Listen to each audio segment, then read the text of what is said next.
Wandavision. So we started watching Wandavision last week, and we got caught up on the third episode yesterday. And I wanted to actually wait until the third episode came out to get my initial thoughts of the series, because certain reviewers, stuff like that, certain pundits actually got like early access to the first three episodes of the series. So I wanted to wait until the third episode to come out, because that way we'd all be caught up and to give my initial thoughts, theories, and all that. And my initial thoughts of the series, first off, I'm just glad to be back in the MCU in any capacity at all. But more to the point, I'm really liking, me and my girlfriend are really liking this series. It really is a combination of its own unique thing while being still the MCU. Like, it's still very much, these are the Wanda and Vision character, but very much different. It's very hard to explain because there's so much we don't know. First, I actually really like the sitcom aspect of it. Each episode seems to be representing a different decade of the sitcom. First episode was the 50s, then the 60s. Now we're in the 70s.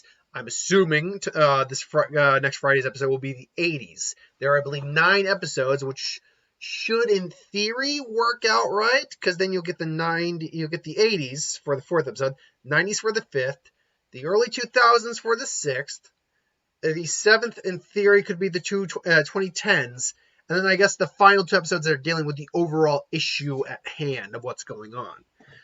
These two characters, you can tell without a doubt that Paul Bettany and Elizabeth Olsen, A, have great chemistry with each other, but are B, just having the time of their lives playing on this show. Because they can do things they just couldn't do in the MCU proper on this show. Play this, especially the comedy aspect. This show is very funny. Like, it is very funny. And particularly, I think the first 2 episodes are the funniest. Because it's very much the sitcom is kind of the main part of the story for the first 2 episodes. You get little hints here and there. Obviously, something isn't right, and that something isn't right thing continues to increase as the series goes on. The most recent episode 3 is, and again, I'm speaking in hyperbole, and well, not hyperbole. I'm speaking in the sense of, I don't want to spoil it. No, obviously it's been out. You probably already watched it. I'm just speaking in general senses. Episode 3 clearly is where things are the turn is seriously being taken now. It's like, okay, no, things are not right. Like, there's a lot more not right in episode 3 than there was in any of the previous 2. And I think that's the way they're going, is that with every episode, the amount of sitcom is decreasing and the amount of not right is increasing until we finally learn what is going on. But episode 2, in terms of like comedy and all that stuff, episode 2 is probably my favorite. Vision just is they're doing the magic show, and Vision is drunk because of gum getting caught in there. I'm gonna do it. I'm gonna do it. I'm gonna do it. It's a feat of strength. I was playing Horseshoes, that's what it was. You can tell these guys, they're having such a time here.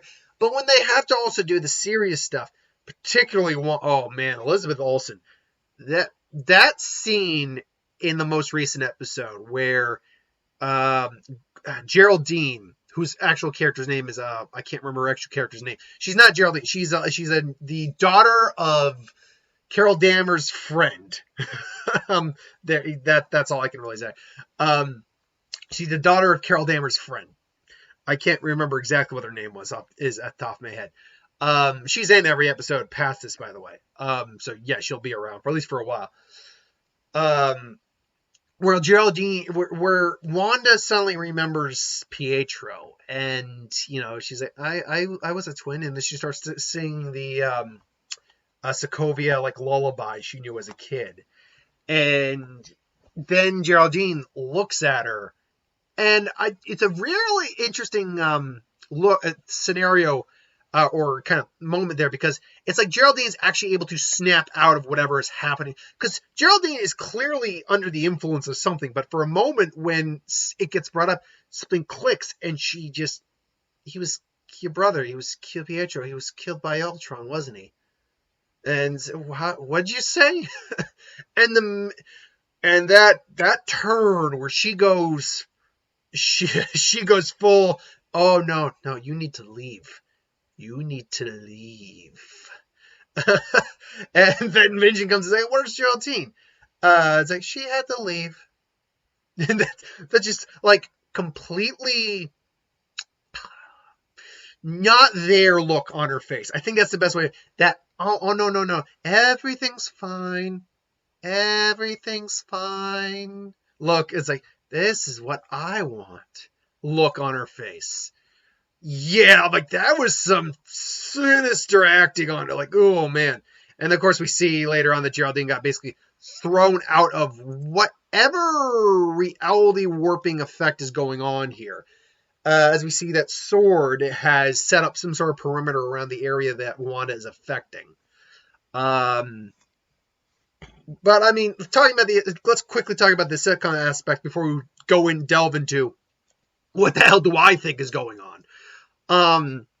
Again, everyone's playing the right. I like the fact they're reusing the cast over and over again. At the same time, though, I think they're adding more characters to the cast as they get into different decades. Because the Doctor, for instance, was a new character in this episode. But you see her, like Herb didn't show up until episode 2, and he was in episode 3. From my understanding, he might not show up again, according to like IMDb, but who knows? Agnes apparently is throughout the season. We still haven't seen the scene in the trailer where it's like, are you dead? No, why? Why would you think that? Because you are. Are you here to help us? We still haven't seen that scene yet. There's a scene where Vision's flying over the city. There's a scene where he says that this is our home. We need to fight for it. So yeah, we see a little bit in the TV spots that we haven't seen, like Vision actually the stone glowing his head ready to fight someone. So yeah, there's still a lot we haven't seen yet, but like Agnes is a lot of fun. In terms of my favorite side character so far, it's either Agnes.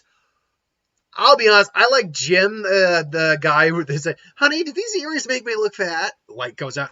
Oh, thank God. That was my grandmother's piano. I like him a lot. Even though he's barely got any, I literally like him a lot. But yeah, I think Agnes might be the best side character at the moment. And it was great to see, what the hell is Kitty's actress from 70 Show's name? Kitty Foreman. Kitty Foreman, played by Deborah Jo Rupp. Or Rupp, depending on her the pronunciation of her name. Wow, I'm not saying it's like she's old or anything, but wow, she's that old. Wow, sorry, that's like whoa, I didn't realize she was up there that much. But anyway, so it's always great to see her pop up and stuff too. Rest in peace, Tanya Roberts. So what do I think is going on? So there's a lot of theories going around that I think two of the biggest theories I've heard involve Mephisto being behind this, who has a very strong tie comic-wise to the character of Wanda and Vision and their kids. And the other theory I've heard is this is all Wanda's doing. That she's having a mental breakdown, not able to cope with all she's lost, Vision, her brother, this trouble she's caused, and at Endgame she's just had a mental break. But when normal person has a mental break, they might just be go reclusive. They might shut in. They try to take their life. May even go on an assault spree. But generally speaking, it's not going to impact the world on a huge scale. When a person imbued with powers from an Infinity Stone that gives you we just still don't even know what her actual powers are in the MCU. But psionic abilities, certainly, and clearly reality warping abilities, has a mental break. Yeah, that's not good. So or question A is there someone else behind this? Or question B, is it all Wanda? I'm going to say this. I think it's a bit of column A and a column B. I think that Wanda, because we'll talk episode by episode in just a second, but I think we see enough to suggest that Wanda is very much controlling this world, because we also get the line from, I believe it's Agent Parker, the guy from Ant-Man and the Wasp, who it's like, well, your daddy did this and this and this and that. Him, he's in this series, and I'm pretty sure that's his voice. Like, who is making you do this? Who's doing this to you, Wanda? So clearly, Wanda is doing this. Wanda is the effects of the world around them is Wanda's doing on some level, because she has control over the world. But the implication is that either she's had a mental break in this house, or someone has messed with her in some way that's caused this snap.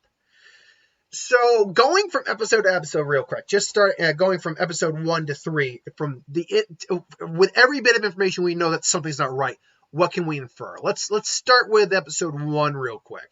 Obviously, there's not much to go off of in episode 1, frankly. There's the implication or the realization that they don't know when their anniversary is. They don't even have a wedding ring. So clearly, they've just been this has happened without any memory. The other question is that we should ask real quick: is Vision alive, or is he dead? And this is just Wanda creating a copy of Vision.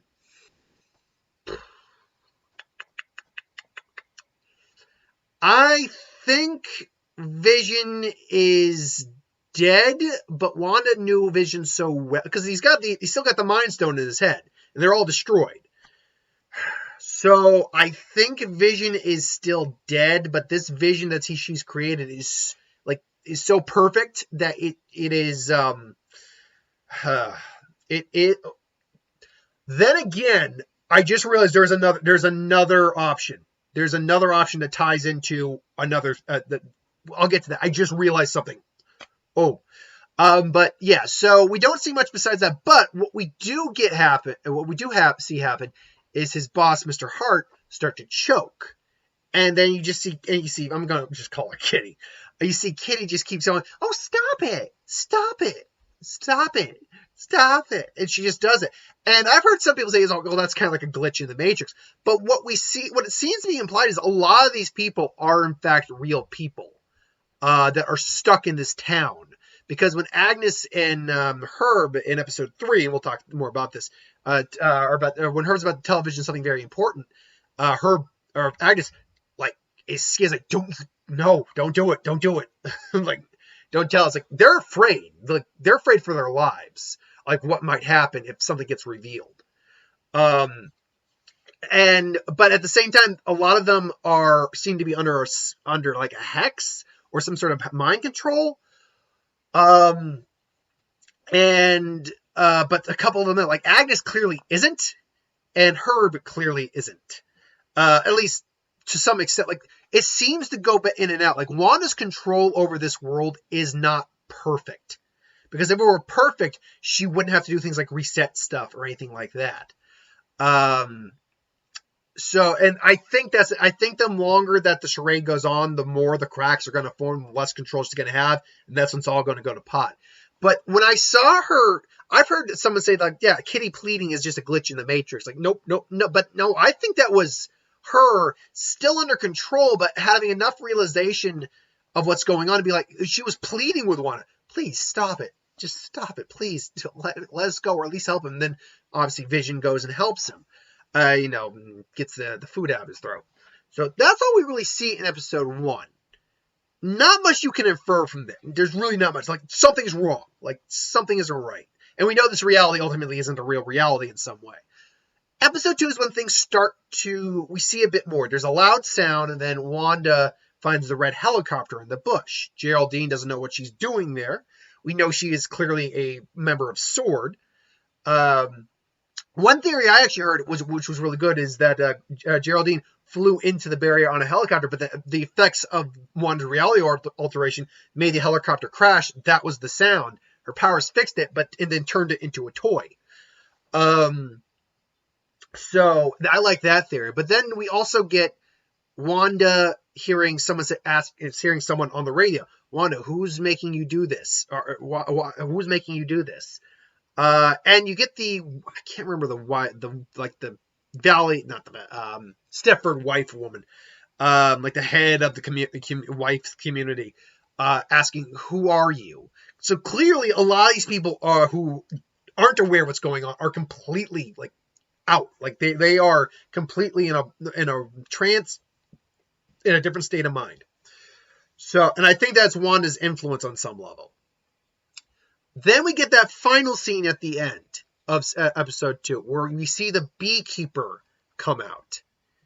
And just, the beekeeper, and it was weird, like coming out, this beekeeper coming out of the store, and he's got a sword logo. Like, people thought that was AIM, but AIM's already been addressed and taken care of in the movie verse. They could come back in theory, but they've been addressed. And their handlers are called beekeepers. But there's a sword logo on this guy, so clearly this guy in some way works for Sword. But first off, how did that guy get in the barrier? It's clear that I get the impression that people can go in. It's coming out that's the problem. When Geraldine gets launched, like Wanda, it basically evicted her out of her reality. But going in seems to be the easier thing. What the guy was doing in the sewer, I have no idea. So the question is, and they purposely obscured that guy's face too. So I'm wondering if that was someone specific, or it was clearly reality encroaching in on Wanda's delusion. And then we see that Wanda said no and rewound the scenario back to where she wanted to be and where it should have been. And then she's pregnant. Now, I heard a good theory leading into episode 3 and what we find out there, that what if somehow Vision got her pregnant in the real world, and that was part of the reality she could no longer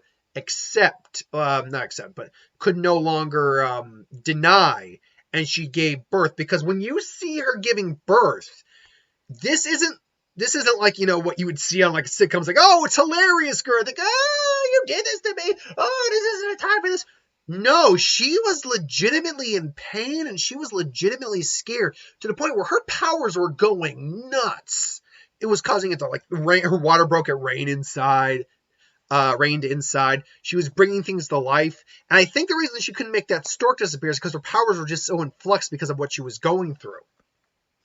So I actually don't mind that theory, because we get they keep mentioning the children. They keep mentioning children. Oh, you guys don't have children yet? And it's like, this is for the children. Everyone just goes, for the children. Like, they keep bringing up kids a lot in this thing. And then she finally has a set of twins, Billy and Tommy. So that's interesting. And then the doctor obviously mentions, like, it's tough to escape from a small town. Small towns, they're hard to escape from. And, Vision can clearly tell something's not right.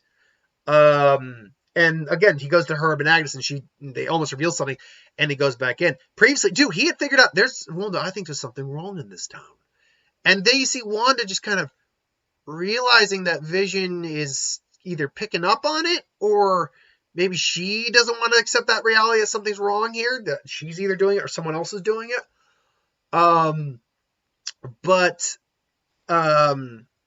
Then it just, and my girlfriend actually had to like, because it goes back to, I know it's tough. This is a new challenge for them. And the way it ended, my girlfriend actually had to rewind. It's like, was that on purpose? It's like, I'm like, yeah, that was on purpose. It's like, Wanda ain't having none of that.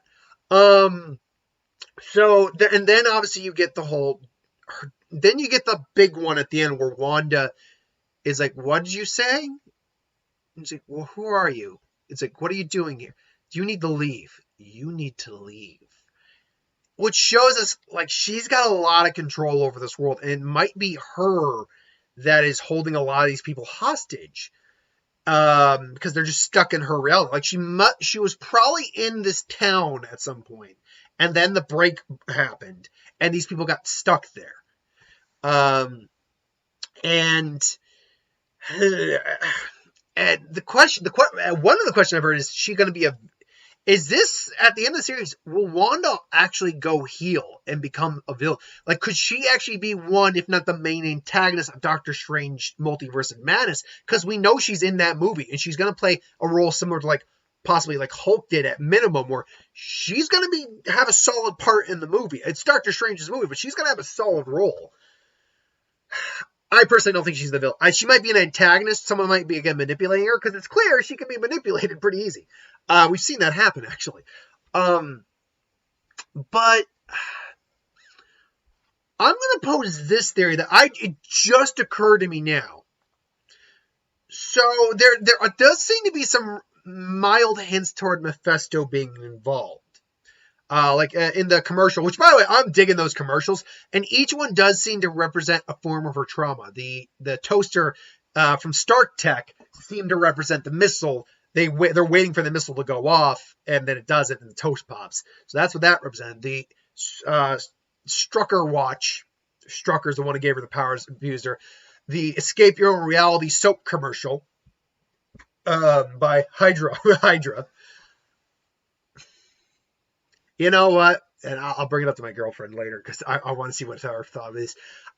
I'm not saying Ultron's going to show up, but how freaking cool would it be if James Spader showed up and did a commercial to represent Ultron? That would actually be really cool.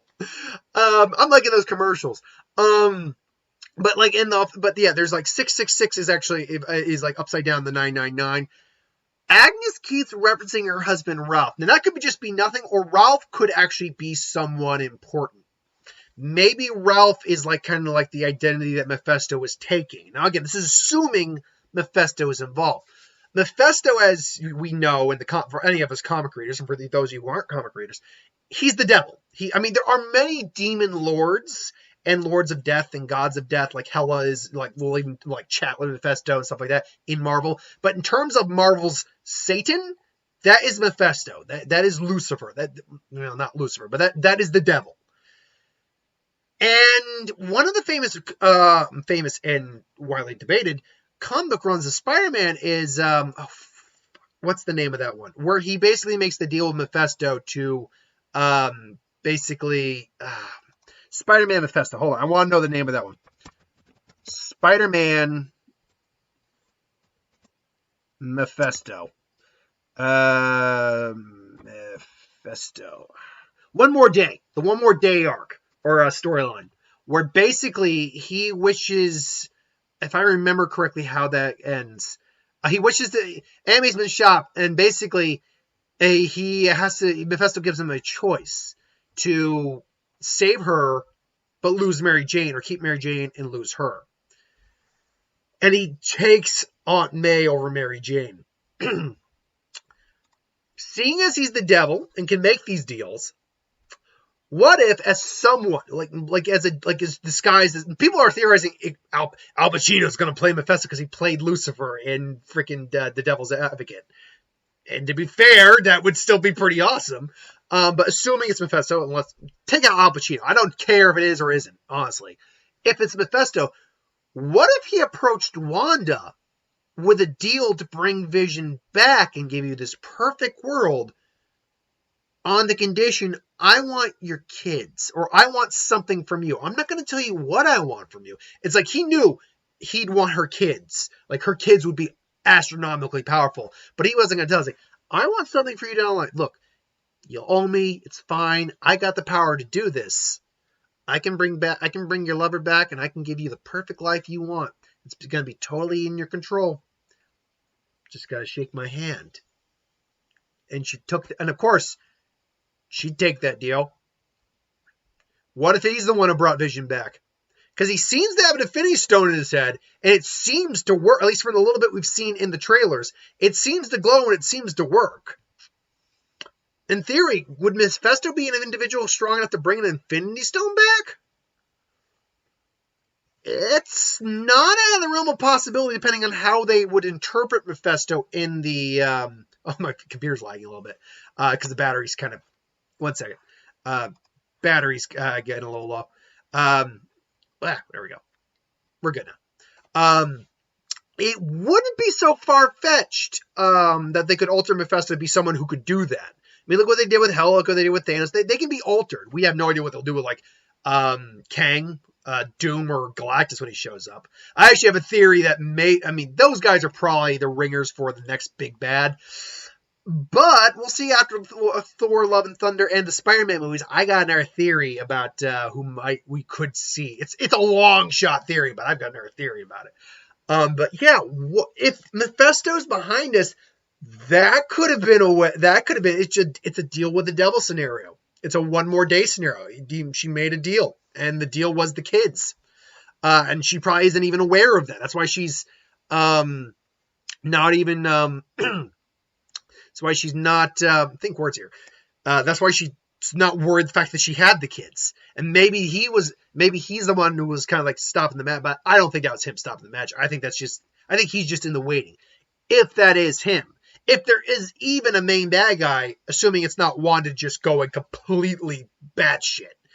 I mean, look, I don't think this is going to be a House of M scenario because, like Kevin Feige said, the mutants aren't going to show up for a while. But look, plans change. This was in production long after they acquired X-Men, actually. So, I mean, you can drop hints. I don't think it's going to be like more mutants or no more humans or make some changes or anything like that. I don't think that, but because they haven't displayed, I think, in full how strong Wanda is yet. Clearly, she is powerful, as this series is clearly showing that she's got an entire reality under her control. It's not the world she has under control, but she's got a very large section of a town under her control. But that's my theory. What are your theories right now on WandaVision? I'm loving this show so far. I'm just glad to be back with the MCU. It's been a while. And you know what? It's weird to say the pandemic in terms of pandemic in terms of everything has been shitty. But in terms of like the little silver linings you can get from it, I think it's made us appreciate the MCU more because we had a longer absence than we were normally going to have. Because we had Spider-Man Far From Home, and then we were gonna have Black Widow Spider-Man Far From Home came out July, nearly like a year later. But then that all got bumped back a full year minimum. So now we have been gone nearly 2 years without the MCU. I think that's actually helped, absence make the heart grow fonder a little bit. I think we've now had that post-Endgame cigarette, we all climaxed at Endgame, now just, okay, let's go for round 2. That's basically it. I think that's what the pandemic kind of did. So there was a weird silver lining there because most, if not, in fact, I got a little time left on my computer, find out the Rotten Tomatoes score right now on WandaVision because I know it's got great reviews right now. I know it's doing great in terms of how people are. 94% on Rotten Tomatoes. People are loving it. That's obviously critics. The critical rating. I don't need to see show details. There we go. WandaVision. Where is one? Give me the full thing. Because I assume we can get a general idea of the fan thing. You know what? WandaVision. Okay. There we go. Maybe this will be... Yeah, this is the quicker way. Sorry. Yeah. I mean, audience score surprisingly isn't as high, 79%, but that's, I think, episode to episode and the overall rating at the same time. So, I mean, still, nearly 80% of the audience likes it, and that's more than good enough. I'm loving it. My girlfriend's loving it. She also loves Mandalorian, too. I'm really happy about that. So, yeah. That's my thoughts currently on WandaVision. Can't wait to see where it goes. Wondering if any of my theories are right. I really like if it is Mephisto, who knows? But I really like the idea that it's the Mephisto deal with the devil thing. I actually really like that. But what are your thoughts? Put it in the comments below. Let me know. But thanks for watching. Hope you enjoyed. Like, comment, share, subscribe. As always, you want us to review something, put in the comments below. Let us know. We'll review it at some point. Hit that button. If you hit that button, it's bell. Hit that bell if you want to be notified. Subscribe, like, the whole shebang. I'll see you folks tomorrow for the last What If of the week of What Ifs, the round 2 of the Death Battle Winners Take All tournament, and a Pokemon team video. So thanks for watching. Later.